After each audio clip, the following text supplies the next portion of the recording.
vous. Dans un instant, la battle. La France doit-elle sortir de l'Europe? Faut-il un Frexit face à face exceptionnel dans les vraies voix entre François Asselineau, pro-Frexit, et le député LREM, Patrick Vignal, pro-Europe? A tout de suite. Les vraies voix Sud Radio. Christophe Bordet. Les vraies voix sur Sud Radio, deuxième heure, c'est reparti avec des pros et des anti-Europe. Daniel Gilbert, Philippe Bilger, Philippe David, Philippe Rossi. On va en débattre de l'Europe à la veille des élections européennes du 26 mai prochain, avec dans un instant ce face-à-face exceptionnel dans les vraies voix, face-à-face entre François Asselineau, pro-Frexit, et le député La République En Marche, Patrick Vignal, pro-Europe. Ils vont s'affronter sur cette question. Faut-il un Frexit en France? Donc, la France doit-elle quitter l'Union européenne? On vous attend pour en débattre aussi, évidemment, au standard 0826 300 300 et sur les réseaux sociaux. Mon cher Philippe Rossi, ça donne quoi pour le moment? Sur les réseaux sociaux, le compte Twitter de Sud Radio, la réponse est claire. Oui, la France doit quitter l'Union européenne pour 91% de nos auditeurs. Ah ben voilà, 91% des auditeurs de Sud Radio. Monsieur Asselineau a acheté les auditeurs, c'est pas possible, monsieur Asselineau. Non. Là, vous allez faire 45% aux élections européennes. Je ne pense pas. Ce sont les pratiques d'autres partis politiques, mais ce ne sont pas les nôtres. Non, mais je vous rassure tout de suite. Ce sont les auditeurs qui s'expriment librement. Les auditeurs de Sud Radio ont 17 et 19h. Voilà. Alors, il y a peut-être beaucoup de fans de Monsieur Asselineau qui votent, je ne sais pas. Je voudrais quand même dire une chose, si vous me le permettez. Allez-y. BFM fait un débat le 30 mars. Comment sortir de la crise des Gilets jaunes avec 6 chefs de parti. Vous n'êtes pas invité. Je ne suis pas invité. France 2, pas normal. Le 4 avril, invite toutes les têtes de liste aux élections européennes. Je ne suis pas invité non plus. C'est-à-dire que sur les grands médias français, il est interdit de proposer le Frexit de facto. De facto, tout est fait pour nous cacher. Et je remercie Sud Radio de faire partie je crois que c'est la seule radio suivie par le CSA et qui fait son devoir en matière démocratique. Alors je crois que C8 vous a donné aussi à vous deux la chance de vous exprimer sur le sujet il y a quelques jours maintenant. C'est exact, c'est exact. Ça faisait quelques minutes, mais j'en parlais de Sud Radio parce que vous nous avez invité récemment. On pourrait peut-être dire à Vignal, puisque vous êtes là, mon cher Patrick, avec plaisir, cher ami, de faire pression sur le président de la République pour que France Télévisions invite aussi Monsieur Asselineau. Mais j'ai un pouvoir magique et dès ce soir, je vais rapidement, avec mon sabre magique. Vous mettez un peu de poudre de perlimpinpin et vous allez voir. Monsieur Asselineau, ce n'est pas normal que vous ne soyez pas invité. Et je vous en remercie je vous remercie de le souligner. Le problème, c'est que j'ai saisi il y a 2 mois Madame Ernotte.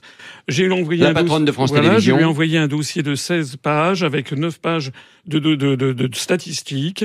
Elle a mis 2 mois pour faire répondre par l'un de ses directeurs que tout était bien, c'est normal, que France 2, depuis 23 mois, c'était depuis bientôt 2 ans, nous est accordé 0 heure, 0 minute et 0 seconde. J'ai saisi les 5 membres du comité d'éthique de France Télévisions. Aucun n'a répondu. Tout le monde s'est caché sous la table. Et j'ai saisi également le président du CSA, Monsieur Mestre, qui n'a toujours pas répondu malgré des relances qu'on a faites à plusieurs reprises. Ça veut donc dire que tous les contre-pouvoirs en France face à la dictature du régime de Macron, sont en train... N'exagérez pas quand même. Oui, pas exagérer. On rigole pas. Dictature Macron, non. La vraie dictature, c'est pas celle de Macron. On ne rigole pas. Vous vous trompez de pays, franchement. Non, je vous assure, je sais pas si vous avez remarqué, on voit plus souvent Macron à la télévision française que Kim Jong-un à la télévision nord-coréenne. Dites donc, vous faites des comparaisons. Parce qu'il y a moins de chaînes là-bas, c'est tout. Et puis parce qu'Emmanuel Macron est un vrai démocrate, il va rencontrer les Français au pied des immeubles. Eh bien, alors nous allons voir si Monsieur Macron donne un coup de fil à Madame Ernotte pour que nous soyons invités le 4 avril. Alors moi, je voudrais dire quelque chose. Je vous assure qu'après, on s'habitue très bien. Parce que moi, il y a très longtemps, on m'a montré la porte de sortie de la télé. Elle n'est jamais re-rentrée. Je ne suis jamais et elle est très heureuse à Sud Radio. Et et en plus, je me suis bien adaptée. Daniel Gilbert qui est avec nous dans les vraies voix. Il y a une vie après. Mais cher Daniel, je vais téléphoner aussi avec mon sabre pour que vous et Monsieur Asselineau fassiez des émissions à France 2. Voilà. Tous les deux ensemble. Ça vous va? Oui. Oui, mais moi, je n'ai pas tout à fait ces idées. Et moi non plus, j'ai pas les siennes. Vous faites partie de 1%. Moi, vous savez ce que j'ai comme idée? Moi, ce qui m'intéresse dans la vie, c'est les êtres humains. Je trouve que le plus beau des voyages, c'est d'aller vers les autres, quels qu'ils soient. Alors, vous aimez les 511 millions d'Européens qui font de l'Europe, alors? Ils sont 511 millions. Alors pour Oui, faire non, l'amour, mais il faudrait faire une Europe un peu plus sélective. Daniel, pour faire l'amour avec 511 millions d'Européens, je te souhaite bon courage. Je te signale, Christophe, que tout le monde n'est pas obsédé comme toi. Merci, Daniel. Bon, chers amis, on parle de l'Europe et comme chaque soir dans Les Vraies Voix sur Sud Radio, je vous livre l'Euro Rolling, le sondage quotidien sur les européennes IFOP fiduciales pour Sud Radio, CNews et Paris Match. Alors quels sont les résultats du jour? Est-ce que la casse qu'il y a eu dans Paris samedi avec les casseurs que l'on a vus à l'action, avec certains gilets jaunes, etc., a modifier les résultats potentiels? Eh bien, écoutez, pas vraiment, à vrai dire. C'est-à-dire que La République En Marche, visiblement, est toujours en tête des intentions de vote à 23,5%. C'est exactement le même résultat qu'hier. Le Rassemblement National est derrière à 20,5%. C'est exactement le même résultat qu'hier. Petite baisse de régime pour la liste Les Républicains à 13% au lieu de 13,5% hier. Bon, j'ai envie de dire, on est quand même un peu dans la marge d'erreur, il faut le reconnaître. Le Parti Socialiste, s'il continue comme ça, va trouver du pétrole, puisque moins 0,5%, on est à 5,5% ce soir. Ça sent le sous-sol. C'est pas l'effet qui se coule, c'est l'effet Glucksmann. Voilà, exactement. La liste France Insoumise est toujours à 7,5%. Et puis, comme notre ami Asselineau est avec nous ce soir, eh bien, la liste de l'Union populaire républicaine est donc crédité évidemment, de 1% des intentions de vote. Visiblement, selon l'IFOP, on peut pas dire que ça imprime beaucoup pour l'instant du côté de l'UPR, mon cher François Asselineau. Un commentaire peut-être? Oui, deux. Le premier, c'est que je suis, j'ai eu droit, je le répète, à 0 heure, 0 minute et 0 seconde sur TF1, LCI, LCP, RTL, Europe 1, France 2, France 3. Donc, qu'est-ce que vous voulez comment voulez-vous que les gens veuillent voter pour la liste que je mène, puisque on ne leur parle jamais de moi ni de cette liste? C'est tout simplement ça. Et pourquoi vous ne faites pas un blog? Et puis le deux, ça nous en avons d'ailleurs, nous avons une chaîne de télévision. Il a une chaîne qui marche très bien sur Internet. Lorsque je suis invité au Figaro Vox, vous avez peut-être vu, j'en suis à plus de 100 000 vues lorsque Madame Nathalie Loiseau peine à dépasser les 400 vues alors qu'elle est passée une semaine avant moi. Nathalie qui? Nathalie Loiseau, vous savez, ce ministre. Ah oui. Ce ministre qui veut voler de ses propres ailes. Spontané. Qui pourrait être la tête de liste aux européennes d'ailleurs pour La République En Marche, mais c'est pas sûr vous encore. Vous riez, mais c'est quand même incroyable ce que je dis. Est-ce que vous vous rendez compte que dans la France de 2019, la liste du Frexit, c'est-à-dire la liste des gens qui veulent sortir de l'Union européenne, est interdite de toutes les antennes? Et après, on me dit, vous comprenez, vous faites un Écoutez, en tout cas, vous avez la possibilité de vous exprimer, en tout cas sur Sud Radio, en toute tranquillité et en toute liberté. Donc évidemment, chacun d'entre vous peut en profiter ce soir. On se retrouve dans un instant, chers amis, dans Les Vraies Voix sur Sud Radio. Pour la bataille de la semaine, faut-il un Frexit? Faut-il sortir de l'Union européenne? Ils vont s'affronter. François Asselineau de l'UPR, Patrick Vignal de La République En Marche. À tout de suite. Les Vraies Voix Sud Radio. Christophe Bordet. Les Vraies Voix sur Sud Radio avec Daniel Gilbert, Philippe Bilger, Philippe David, Philippe Rossi. Nous sommes en live vidéo sur Facebook, Twitter et YouTube. Rejoignez-nous, chers amis. On va vivre la battle de la semaine dans un instant à travers cette question que l'on vous pose. Faut-il un Frexit? La France doit-elle quitter l'Union européenne? On vous attend pour en débattre. 0826 300 300 et bien sûr les réseaux sociaux, mon cher Philippe Rossi. Et oui, les réseaux sociaux où ça vote énormément ce soir et donc ce score qui est sans appel, 89% de nos auditeurs qui sont donc pour le Frexit, pour quitter l'Union européenne. 3, 2, 1. Ready? Fight! C'est le face-à-face de la semaine. François Asselineau, bonsoir. Bonsoir. Président de l'Union populaire républicaine, candidat aux européennes. Vous êtes pour le Frexit. Patrick Vignal, bonsoir. Bonsoir. Merci d'être avec nous également. Député La République En Marche de l'Hérault. Vous êtes contre le Frexit et pour, évidemment, l'Union européenne.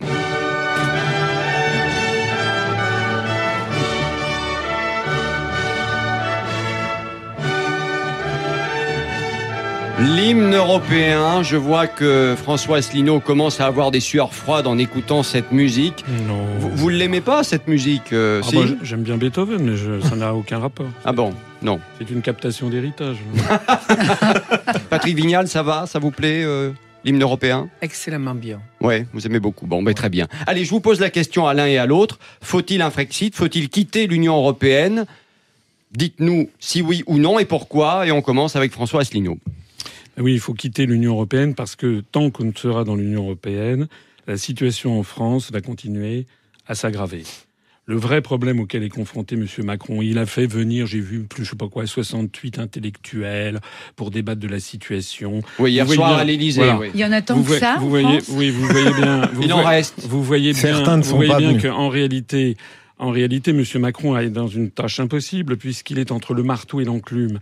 Il a, par exemple, pris des décisions comme la suppression de l'impôt de solidarité sur la fortune. Moi, je vois beaucoup de gilets jaunes qui viennent en ce moment à l'UPR et ils comprennent ce qu'on leur explique. C'est pas Macron qui a décidé de supprimer l'ISF. C'est la Commission européenne qui l'a exigé du gouvernement français dans le rapport des grandes orientations des politiques économiques de 2015. Et le problème, la tragédie qu'il y a en France, c'est qu'énormément de Français n'ont pas encore compris la relation de cause à effet qu'il y a entre notre appartenance à l'Union européenne et à l'euro, et par ailleurs le vol de démocratie qui fait que on nous impose des décisions, la privatisation d'EDF, la privatisation de la SNCF, l'attaque. Oui, ce que vous dites, c'est la Commission européenne qui commande, alors que les commissaires sont pas des gens élus. Oui, et puis par ailleurs, ça veut dire que la démocratie n'a plus de sens. On vote à droite, on vote à gauche. On a toujours une politique qui nous est imposée, pas seulement par la Commission européenne d'ailleurs, mais par les traités et aussi par la Banque centrale européenne qui gère l'euro. Et de ça, tant que les Français n'auront pas bien compris cette relation de cause à effet, eh bien nous allons avoir un pays qui va s'enfoncer dans le marasme. Monsieur Asselineau, on avait échangé tous les deux sur une chaîne. Et je vous avais dit, vous verrez que ça sera très compliqué pour les Britanniques de voter. Vous êtes d'accord avec moi? Ah non, de voter, on sait plus non, mon année, là. Le Brexit, on sort pas. Le ministre irlandais est en train de nous dire qu'il faut attendre 21 mois. Et je vous fais le pari même que les Anglais vont voter pour l'Europe.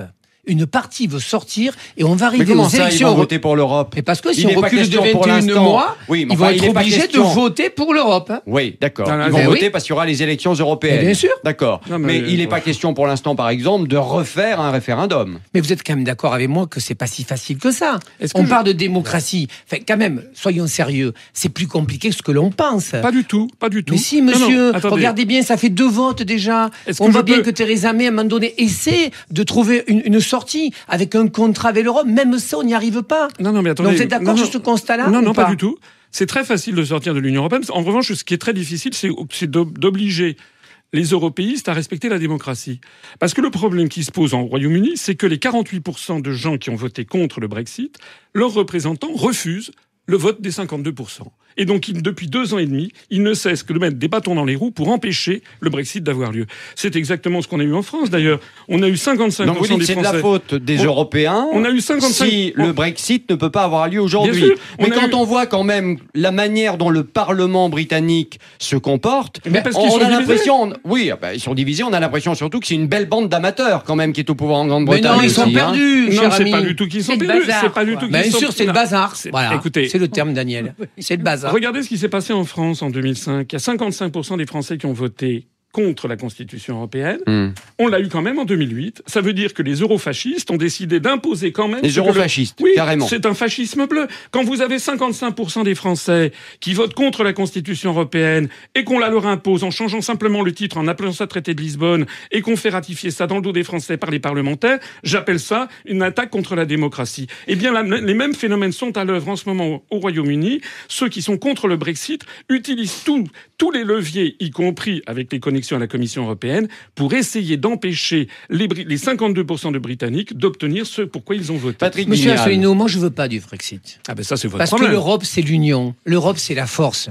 Aujourd'hui on a besoin d'une Europe forte. 30 000 entreprises françaises exportent aujourd'hui. Vous allez faire quoi? Remettre des frontières? Les Britanniques qui voudront venir en France, il faudra un passeport, un visa. Les Français qui voudront travailler. Enfin franchement, moi j'ai pas honte de le dire. Ça me plairait que les entreprises britanniques viennent sur le sol à Paris. Mais moi j'ai envie d'une Europe forte, sociale, solidaire. Je suis d'accord pour les frontières à l'extérieur de l'Europe. Il faut parler de Schengen. Faisons ensemble une meilleure Europe qui soit plus solidaire. Et là, je serais d'accord avec vous. Mais là, vous nous amenez dans le mur, là. On se replie. Les gilets jaunes qui sont sur les ronds-points, ils ont aussi besoin de l'Europe, monsieur Asselineau. Les centres-villes, les centres-bourgs. Moi, je suis allé 2 fois à la Commission à Bruxelles. Il faut qu'on puisse récupérer de l'argent pour faire une Europe sociale et ouverte. Alors que là, vous nous amenez au village gaulois. On va replier nos frontières. Ce que vous dites, en gros, c'est que Asselineau nous ramène 70 ans en arrière. Oui, en fait, ce qu'il dit, mais moi, la sincérité, monsieur Asselineau, je la crois, hein. C'est quelqu'un d'engagé, mais je trouve qu'on va dans le mur, monsieur Asselineau. Non, ce qu'il dit, c'est qu'Asselineau ne connaît pas ses dossiers. Non, je dis pas ça. Si, en gros, vous dites qu'Asselineau est un con, quoi. Eh ben non. Moi, je me permettrai pas. Non, je me permettrai pas. En gros, c'est ça. Moi, je voudrais expliquer que depuis 40 ans qu'il y a des élections européennes au suffrage universel, tous les 5 ans, tous les partis politiques proposent de changer l'Europe. Ça, c'est vrai. Ça, c'est vrai. Et ça continue. Mais c'est reparti. Mais changeons-le ensemble. Mais on ne peut pas, monsieur le député, on ne peut pas la changer puisqu'il faut l'unanimité des États membres. Et tant que vous n'aurez pas compris que si l'Europe est comme elle est, c'est parce qu'elle a été la sédimentation de négociations épouvantables avec des marathons bruxellois, sommet de la dernière chance à Luxembourg, nouvelle crise du lait à Bruxelles, etc. Tant que vous n'aurez pas compris que si l'Europe est comme elle est, c'est parce qu'elle ne pouvait pas être autrement. Et quel est le précipité fatal, comme on dit en Chine, d'une négociation où il y a eu 6, puis 9, puis 10, puis 12, puis 15, puis 25, puis 27, puis 28 intérêts nationaux opposés, et l'Europe, elle est comme elle est, on ne peut plus la changer. Alors ça veut dire quoi ? Ça veut dire que tous les partis politiques en France disent que le principe de l'Europe est formidable, tous constatent que ça marche pas, et tous proposent une fois tous les 5 ans d'avoir une autre Europe. Et puis une fois qu'ils sont élus, on n'en entend plus parler, ils empochent leur salaire, et c'est reparti pour 5 ans. Mais vous-même, vous voulez être élu député européen. Oui, je veux être élu. Vous allez siéger où ? Vous allez aussi toucher de l'argent de l'Europe. Oui, je veux. Mais attendez, c'est pas l'argent de l'Europe. Vous savez que l'argent prétendu européen, c'est de l'argent que la France verse à l'Europe. Je rappelle que nous donnons à peu près 24 milliards d'euros. Si vous êtes contre l'Europe, vous pourriez ne pas aller aux élections européennes, François Asselineau. Oui, mais M. Macron, qui est en train de détruire le pays, et la majorité En Marche, qui a dit qu'il voulait, c'est M. Aurélien Taché qui a osé dire que le programme pour les élections européennes de En Marche, c'était de transférer ce qui reste de souveraineté nationale à l'Europe, à ce moment-là, il ne faut pas qu'il se présente aux élections françaises. Non, mais on n'a pas vu ça. Écoutez, monsieur Taché, c'est votre collègue. Moi, je voudrais dire que moi, j'aime bien revenir aux données, et il y a des données qui sont sorties aujourd'hui. Oui. Venant des statistiques. Alors allons-y, et puis on va faire une petite pause juste après. Aujourd'hui, 80 au Royaume-Uni. Les vraies voix Sud Radio. Christophe Bordet. Les vraies voix sur Sud Radio, le débat continue. Même quand on n'est pas à l'antenne, le débat continue. C'est le face-à-face de la semaine. François Asselineau, président de l'Union populaire républicaine, candidat aux européennes. Vous êtes pour le Frexit, je le rappelle. Patrick Vignal, député La République En Marche de l'Hérault. Vous êtes contre le Frexit et pour l'Union européenne. Et cette question que l'on vous pose, faut-il un Frexit en France ? La France doit-elle quitter l'Union européenne ? Ça donne quoi sur les réseaux sociaux, mon cher Philippe Rossi ? Et sur les réseaux sociaux, le compte Twitter de Sud Radio où nos auditeurs campent sur leur position. Toujours le même avis et toujours 89% qui sont pour un Frexit. Alors François Asselineau, Patrick Vignal, on vous a entendu déjà tout à l'heure. Je trouve que vous avez quand même un point commun finalement tous les deux. Enfin, j'en ai trouvé un. L'Europe vous permet l'un comme l'autre de faire peur aux Français quand même. François Asselineau. Non, c'est surtout monsieur Macron avec, vous avez vu son clip de campagne, c'est insensé. C'est une espèce de comment dirais-je, Nosferatu, quoi. Ouais. Ou Frankenstein. Enfin, le clip de campagne de monsieur Macron prouve que les européistes n'ont plus d'arguments.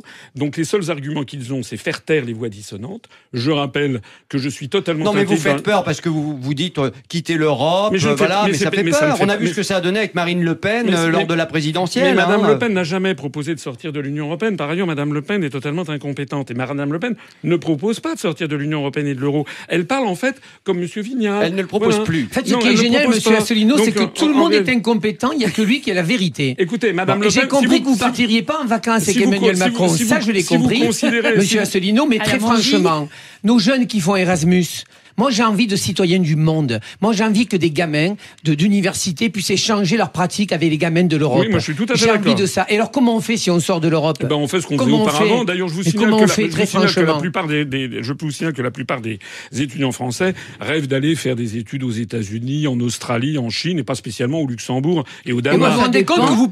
vous parlez à la place de nos jeunes. Non, je parle en parce disant que- qu'ils mais non. préfèrent les États-Unis. Mais parce que je Moi, je suis non, parce désolé. que je sais, il y a je des dis la pays vérité. européens extraordinaires. Écoutez, il y a des vous êtes- échanges à vous avoir êtes- vous de êtes- culture vous et de êtes- langage. écoutez, attendez, vous êtes Vous de nous mon- réduisez vraiment dans le village Non, gaulois. mais pas Très c'est vous, franchement. c'est vous qui réduisez. Très Je dis au franchement. contraire qu'il faut que les échanges soient mondiaux. D'ailleurs, je crois savoir que vous êtes de Montpellier. Il Oui. me semble qu'à Montpellier, c'est une des toutes premières universités, notamment de médecine de l'histoire, c'était au Moyen-Âge. Tout Il à y avait fait. des étudiants qui venaient du monde entier. Ouais. Donc arrêtez de faire croire aux Français que sortir de l'Union européenne serait se couper du monde. La ville Est-ce de que la Montpellier Suisse- a été faite par est-ce des que- médecins juifs, musulmans.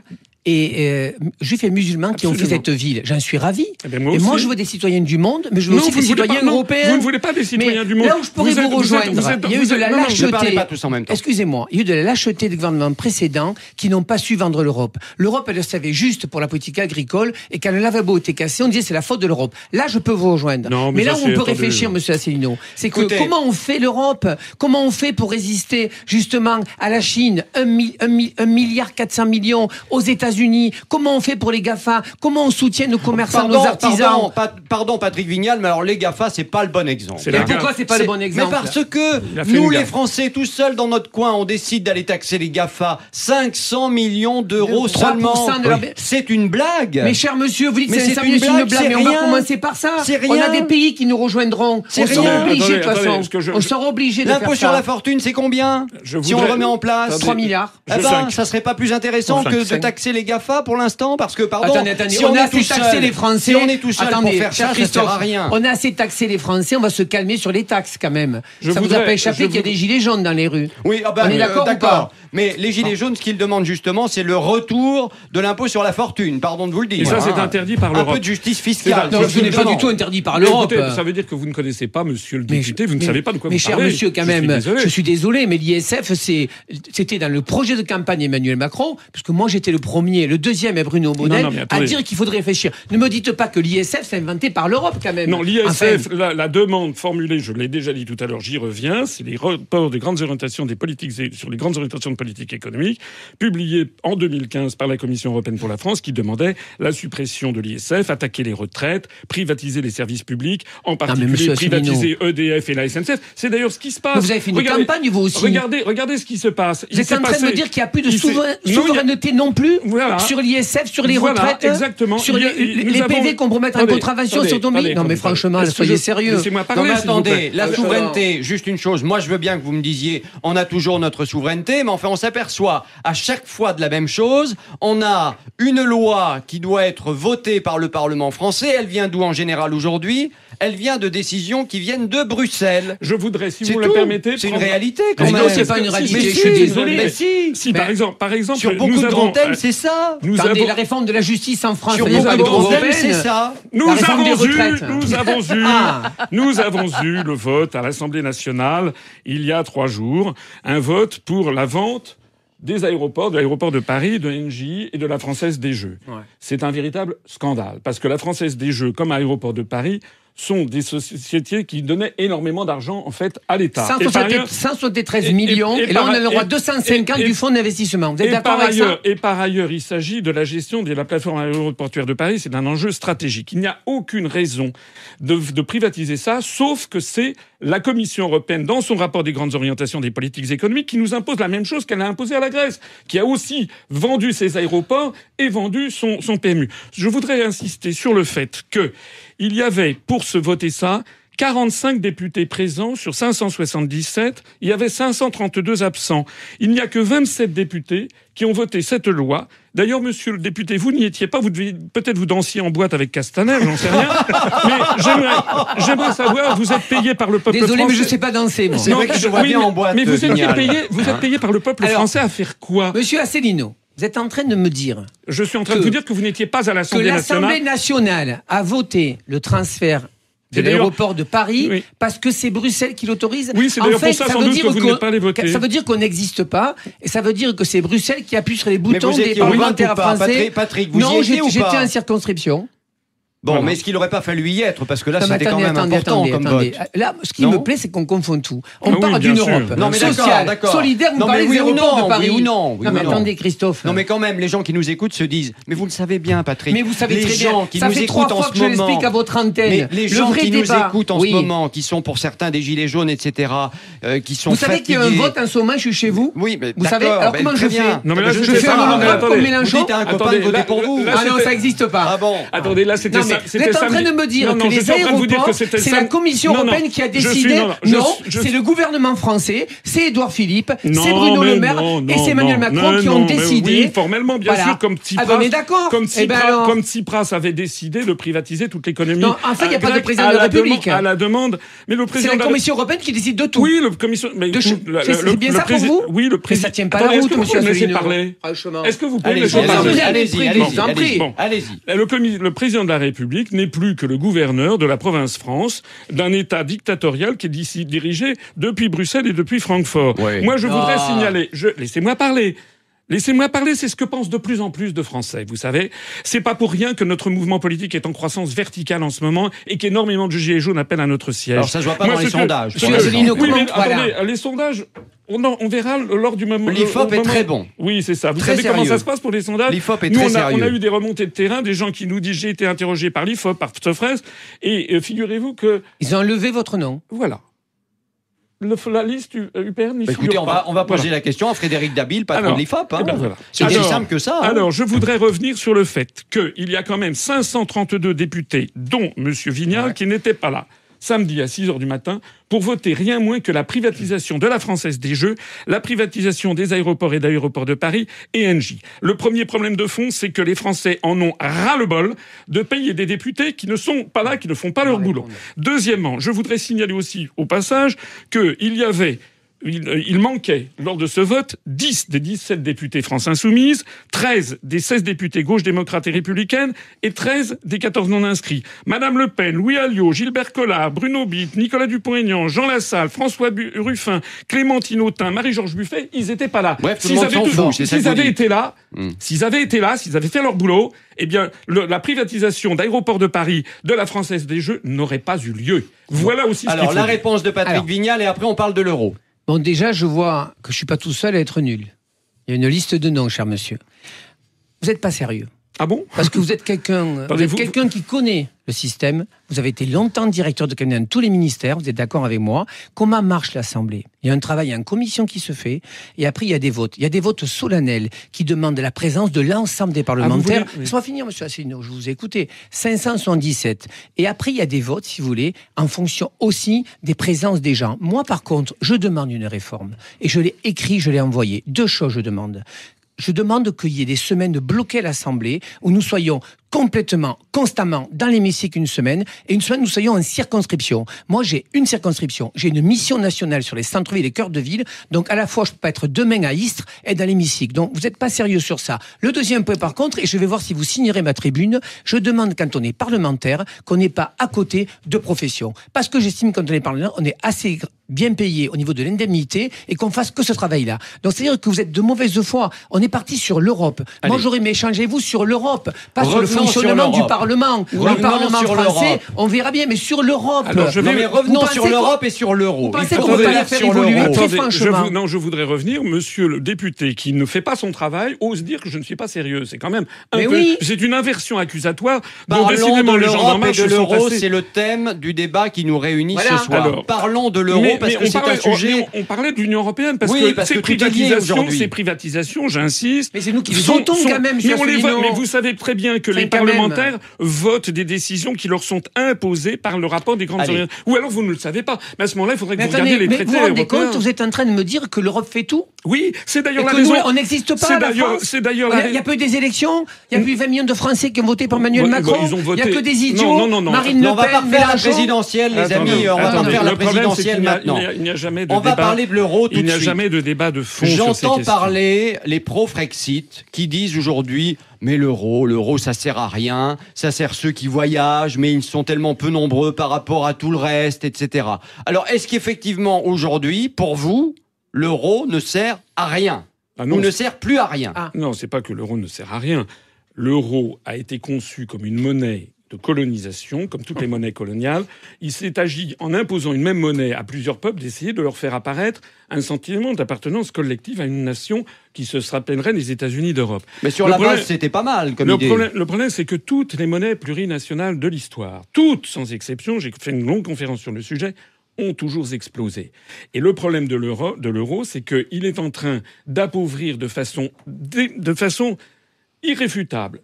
Vous avez vu un think tank allemand qui s'appelle le CEP j'ai les chiffres sous les yeux. Qui a montré que l'Italie, les Italiens et les Français étaient les victimes de cet euro, alors que les Allemands en bénéficiaient. Parce que, sur longue période, nous ne pouvons pas avoir la même monnaie que les Allemands. Alors, ce que dit effectivement cette étude allemande, c'est que l'euro a coûté très cher aux Français, 56 000 euros par Français entre 1999 et 2017. Ça a rapporté à qui ? Aux Allemands et aux Hollandais. Alors moi, j'ai envie de vous poser une question très simple. Est-ce que l'euro, finalement, ça a rapporté d'abord aux Allemands et aux Hollandais parce que c'est le marque, quelque part ? Oui, parce que l'euro est coté à mi-chemin entre ce que serait coté le marque et ce que serait coté la drachme grecque. Donc cet euro a un taux de change par rapport au dollar qui est inférieur à ce que serait le taux de change du Deutschmark. Ça favorise considérablement les exportations allemandes. L'excédent commercial allemand est de l'ordre de 270 milliards d'euros. C'est le premier excédent commercial devant même la Chine. C'est-à-dire que les Allemands bénéficient de ça pour leur industrie qui est très forte. Et puis malheureusement, la France n'a pas la même compétitivité externe de son économie. Et donc la France est pénalisée. Et le problème qu'il y a, c'est que ne croyez surtout pas que ça va s'améliorer. Ça ne fait que se dégrader. C'est-à-dire que nous sommes lancés sur une trajectoire, avec d'ailleurs un solde des balances des paiements courants à l'intérieur de la zone euro qui est divergent. Nous sommes lancés sur une trajectoire d'appauvrissement continuel des Français. C'est à ça que M. Macron est confronté aujourd'hui. Vous allez voir dans les mois et les semaines et les semestres et les années qui viennent que ça va continuer jusqu'à l'explosion finale. Allez, Patrick Vignal répond sur l'euro et ce sera déjà la fin de cette battle. Vous avez conseillé des ministres. Pourquoi, au bout de 30 ans, on en est dans ce constat-là ? Vous qui avez conseillé des ministres. Non, j'étais bien inspecteur des finances. Non, mais Patrick Vignal, est-ce que l'euro est en train de nous appauvrir ? C'est ça qu'on a envie de savoir. Je pense que l'euro, c'est une monnaie importante au niveau européen. Je pense qu'il faut qu'on la concurrence par rapport au dollar. Mais encore une fois, désolé, mais l'Europe, c'est l'Europe du partage. C'est l'Europe des frontières différentes. C'est l'Europe des travailleurs détachés. Ah oui, là, bravo. Mais là, il faut en parler. Ouais. Qu'est-ce qu'on fait ? On sort de l'Europe ou alors on change l'Europe ? Le vrai débat, il est là. Ça fait des décennies qu'on nous dit qu'il faut changer l'Europe, mais on n'y arrive pas. Mais parce que pour l'instant, il n'y a plus de courage. On s'est servi seulement. On n'y arrive pas. Mais parce qu'aujourd'hui, il faut qu'on prenne du courage. Et je fais confiance en la République pour cela. C'est pas une question de courage. Mais bien sûr que c'est du courage. C'est faire bouger les lignes. C'est s'associer avec des pays. C'est regarder les travailleurs détachés, l'immigration climatique. Comment on va faire avec ça ? On va laisser l'Italie qui va être obligée de recevoir ces gens qui viennent. C'est tout ça, monsieur Asselineau. Allez, vous répondez, c'est la fin de cette battle. Macron nous avait fait un projet de Nouvelle Europe le 27 septembre 2017, c'était le discours de la Sorbonne. Regardez ce qu'il avait proposé, tout a été jeté au panier par les autres partenaires. Il nous a refait le même coup, il nous a fait une tribune, vous savez, qui a été publiée dans 27 États. Tout le monde s'en est foutu. D'ailleurs, il a eu un bras d'honneur de la future chancelière, Madame Akaka, Annegret Kramp-Karrenbauer, qui est la successeur de Madame Merkel. Quelle prononciation, oui, et qui a Madame Akaka, la future chancelière Akaka, parce que c'est comme ça qu'elle est surnommée en Allemagne. Ça vous amuse, hein, oui. Non. Si je le sens. Vous voulez que je l'appelle Madame Kramp ? Et ben Madame Kramp, elle a répondu à Emmanuel Macron une fin de non-recevoir. Le bouclier social, c'est-à-dire un SMIC européen, elle a dit « Nein ». La mutualisation des dettes, elle a dit « Nein ». Et puis, la seule chose qu'elle a réclamée, c'est que la France donne son siège permanent au Conseil de sécurité à l'Europe, donc à l'Allemagne. Voilà sa réponse. Un petit mot, Moi, je veux pas jalouser nos voisins européens. Mais c'est pas de je veux construire avec eux. Oui. Je veux au contraire faire des ponts avec eux. Mais écoutez, je veux faire en sorte que les gens puissent voyager. Oui. Je veux faire en sorte qu'on redresse notre économie. Arrêtez. C'est la différence qu'on a tous les deux. Mais pas du tout. Est-ce que les Suisses ne voyagent pas ? On retiendra une phrase, le violon est du pipeau, et ça, je l'avais jamais entendu. J'ai envie de dire, c'est la phrase du jour dans la bouche de François Asselineau. Merci François Asselineau d'être venu nous voir dans Les Vraies Voix sur Sud Radio. Merci Patrick Vignal, évidemment. Merci à vous deux de vous être prêtés au jeu. On va le savoir tout de suite. Faut-il un Frexit ? La France doit-elle quitter l'Union européenne? Résultat définitif sur les réseaux sociaux. Philippe Rossi. Allez, résultat sur le compte Twitter de Sud Radio, ça vote beaucoup et ça n'a pas cessé de voter pendant toute la durée de l'émission. Et donc ce score, 89% de nos auditeurs qui, comme au tout début du débat, sont pour le Frexit. Allez, restez avec nous encore une petite minute, chers amis, parce que dans Les Vraies Voix, on va rire un peu avec notre imitateur vedette Dany Moreau et Cécile de Ménibus.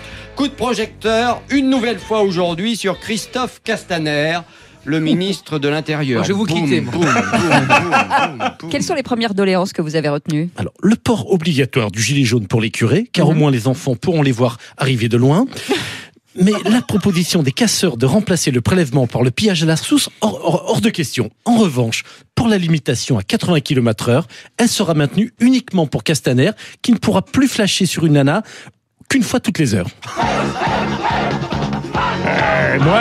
Kiki Castaner, le policier du Village People, en filature et à la queue leu à droite et à gauche, dans les boîtes échangistes. J'avais une doléance sur les horaires de travail. Est-ce qu'on pourrait déplacer l'heure du Conseil des ministres? Parce que je suis pas sûr d'être levé si je fais les grands ébats en boîte de nuit jusqu'à 4h du mat'.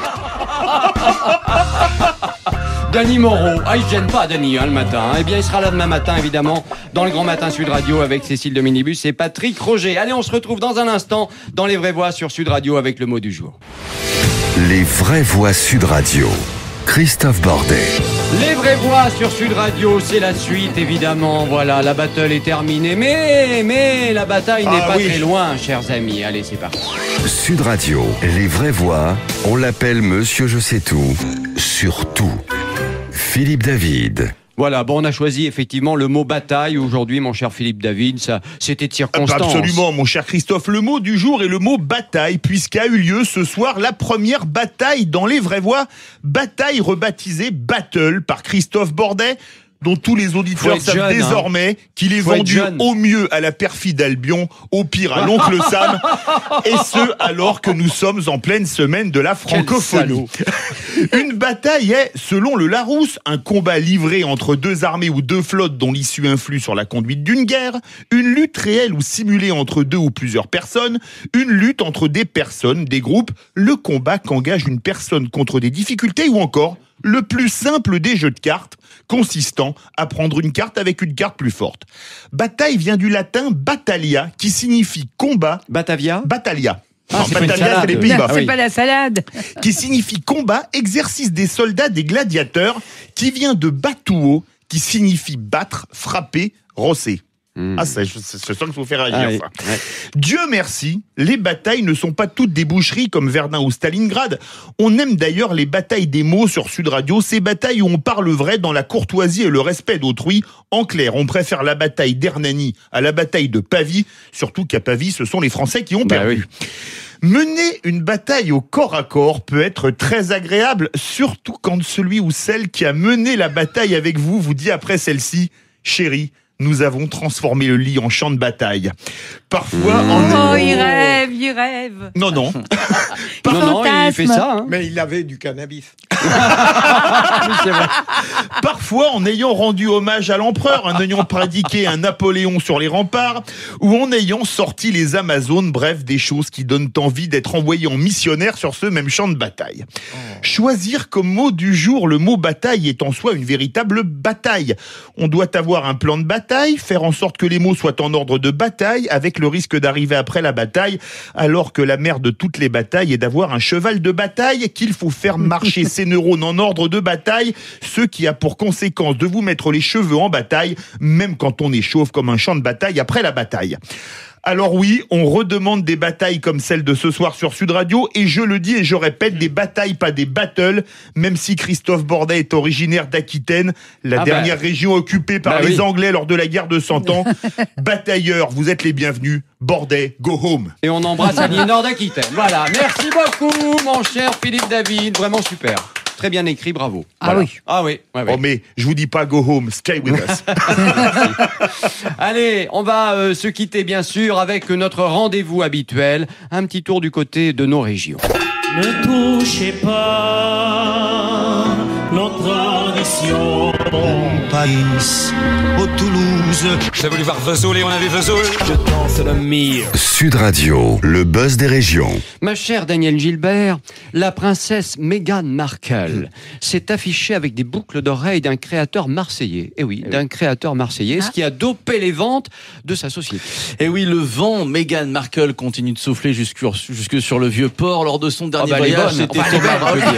Oui, avec le prince Harry. Donc oui, elle est enceinte. Meghan Markle portait à ses oreilles de longues boucles en or de la marque Gas Bijoux, célèbre bijoutier marseillais. Les photos de Meghan Markle et de ses boucles d'oreilles ont fait le tour du monde via les magazines People et les réseaux sociaux. Une aubaine pour la marque et surtout une belle surprise pour Olivier Gas, le directeur de Gas Bijoux. Écoutez. Une jolie surprise. Bon, déjà, c'est une très belle femme. C'est une fierté pour l'ensemble des artisans et les gens qui travaillent avec nous. Après, on a eu tout au long de 50 ans, on a eu d'autres personnalités. On a eu Lady Di, si on montre 5 ans en arrière. Bon, Brigitte Macron, l'été dernier, qui habitait nos ateliers. Donc, on a eu quand même beaucoup de gens au fil des années qui ont porté nos bijoux. Mais c'est vrai qu'aujourd'hui, avec les réseaux sociaux, tout se propage à une vitesse démesurée. Et c'est vrai que c'est une véritable icône de la mode. Ça tombe au moment où son dernier voyage officiel avant l'accouchement. Donc c'est un voyage très attendu, très vu. Mais voilà, on prend ça avec sérénité et avec fierté. Voilà, et vous vous en doutez, depuis que la princesse Meghan a porté les fameuses boucles d'oreilles Gas, eh bien les ventes ont été multipliées par 10. Le bijoutier marseillais se retrouve aujourd'hui en rupture de stock. Une liste d'attente a même été instaurée. Un joli cadeau d'anniversaire pour la marque Gas Bijoux qui fête cette année ses 50 ans. Ça gaz pour Gas Bijoux. Ça gaz, oui. Oh quelle bataille avec les mots. Ouais, bon. Les gilets jaunes savoyards vont marcher jusqu'au Parlement européen, mon cher Philippe Rossi. Et oui, en tout, une douzaine de gilets jaunes prévoient de parcourir 515 km d'Albertville jusqu'à Strasbourg, donc au Parlement européen. Objectif des gilets jaunes, faire entendre leur voix, mais surtout rencontrer des eurodéputés, leur présenter une charte sociale. On ne veut pas de violence et il faut faire autre chose que des ronds-points, explique un des gilets jaunes qui se rendra donc au Parlement européen. Le départ prévu, c'est le 18 avril d'Albertville donc. Le trajet, plus de 500 km, sera divisé en une vingtaine d'étapes pour une arrivée prévue le 15 mai, 10 jours avant les Européennes à Strasbourg. Merci beaucoup, mon cher Philippe Rossi. Écoutez, dans un instant, les vraies voix seules contre tous, bien sûr, avec le révérend père Philippe Daville. Oui, mon cher Christophe, vous avez vu... je crains le pire. Vous avez vu ce qu'a dit le père Alain de la Morandais ah non, j'ai pas vu. Ce matin. Il a dit quoi ? Il a dit sur LCI des propos, on les entendra tout à l'heure, que les enfants qui étaient victimes de pédophilie par les prêtres, c'est parce qu'ils allaient se frotter contre eux et qu'ils demandaient de l'affection. Des propos qui font... Absolument, des propos qui font le buzz. C'est pas la première absurdité qu'il dit. Ouais. Il a l'art de révéler les derniers moments des gens auprès desquels il va. C'est un scandale. Oui, notamment Johnny Hallyday ces derniers temps. C'est horrible. Et Michel Le Serrault. C'est horrible. Comme quoi la parole est parfois dangereuse. Hein. Absolument. Et on a eu en même temps la démission du cardinal Barbarin qui a été refusée par le pape, et c'est pourquoi je vais le dire seul contre tous. Il y aura même un prêtre peut-être pour me donner l'absolution à la fin. L'Église ne fait rien contre la pédophilie. Amen.